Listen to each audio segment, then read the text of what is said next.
हमारा YouTube channel आप जरूर सब्सक्राइब करें, जिसका नाम है आनंद पिंपलकर्स आनंदी वास्तु। हमारे वीडियोस लाइक कीजिए, शेयर कीजिए, बेल आइकॉन क्लिक कीजिए। स्वागत है, फिर एक बार मिलेंगे वास्तु विशेषज्ञ ज्योतिर्विद आनंद पिंपलकर जी ओम से। साई राम। सर, प्रवेश द्वार कैसे सजाना है ये तो आपने बराबर। बताया, लेकिन हाँ। मैं नहीं मानती वास्तुशास्त्र। अरे बाप मुझे रे, ये चीजें नहीं यूज हाँ। करनी। फिर भी मुझे मेरा दरवाजा साइंटिफिकली सुशोभित करना है।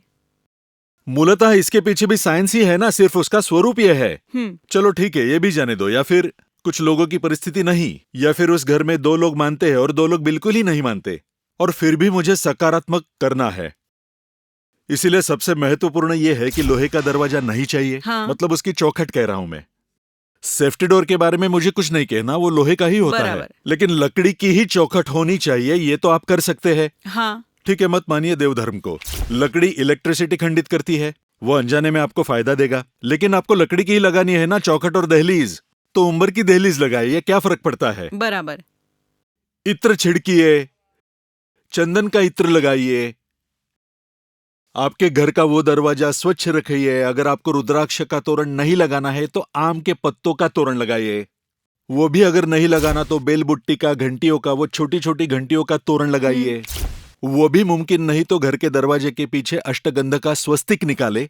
अष्टगंध का स्वस्तिक भी आप बना सकते मतलब हैं। स्वस्तिक पिरामिड को पर्याय है। आपको खर्च नहीं करना तो अष्टगंध भिगोकर आप वो अष्टगंध का स्वस्तिक बना सकते हो। चलो, आपका अष्टगंध और स्वस्तिक पर भी विश्वास नहीं है तो आप हल्दी कुमकुम तो लगा ही सकते हो। अच्छा। शास्त्र कारण या साइंस बेस को मानकर लगाए, क्योंकि कुमकुम हल्दी ये एंटीसेप्टिक है, जख्म होने पर इसे लगाते हैं। हर स्त्री माथे पर हल्दी कुमकुम क्यों लगाती है? क्योंकि वो उसके चित्त के विचार करने के भाग में जड़त्व है, इसलिए लगाते हैं। और यहाँ क्यों नहीं लगाते हम? यही क्यों लगाते हैं? क्योंकि वहां आत्मा का अस्तित्व है, ऐसा हम मानते हैं। इसीलिए आप उस दरवाजे को हल्दी कुमकुम लगाइए।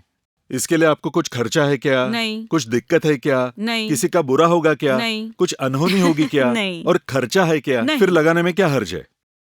फिर ये करने में कोई हर्ज नहीं है। बिल्कुल सही। मतलब जाने अनजाने में विज्ञान के आधार पर धर्मशास्त्रों ने धर्म रखने के लिए उस वक्त की स्थल काल सापेक्ष की परिस्थिति को ध्यान में रखते हुए आपको उस आयुर्वेद का फायदा हो, इसलिए ये किया गया है। सर, सहमत हूँ मैं। हाँ। आपने जो बताया वो ज्यादा खर्चा ना करते हुए भी सीधे साधे उपाय जो आपने बताए हैं वो सिर्फ मैं ही नहीं बल्कि प्रेक्षक भी बिल्कुल करेंगे। सही। हाँ। आपने इतनी अच्छी जानकारी दी हमेशा की तरह। हाँ। इसलिए बहुत आभार। ओम साई राम। फिलहाल यही रुकते हैं।